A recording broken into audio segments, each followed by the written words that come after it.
Hello guys, কেমন আছো তোমরা? ভালো আছো? তোমরা কি জানো সাইকেলের হাইড্রোলিক ব্রেকে কেন এই সমস্যাটা হয়? এই যে ব্রেক কেন আটকে যায় তোমরা কি জানো? না জানলে এই ভিডিও থেকে দেখো। এটা আটকার মূল কারণ হচ্ছে স্প্রিং। তো এই স্প্রিং এর এখানে একটা নাট আছে, দেখো তোমাদের দেখাই নাটটাকে। এই নাটটা লুজ থাকার কারণে কিন্তু এই তোমার হাইড্রোলিকটা সমস্যা হয়, অনেক আটকে যায়। এখন আমরা এই নাটটাকে টাইট দিব।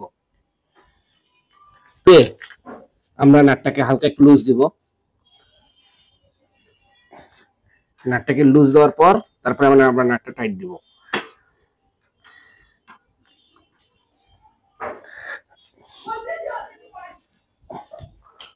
এই দেখো নাটটা কিন্তু এখন লুজ হয়ে গেছে একদম।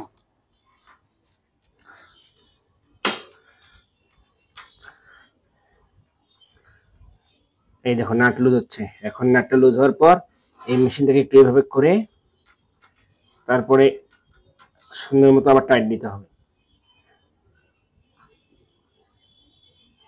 এই দেখো এখন টাইট দিচ্ছি।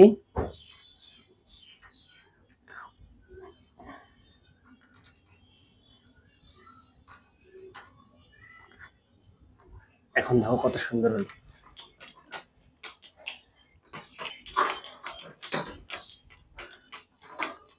টাইট দেওয়ার পর দেখতেছো তোমরা, দেখো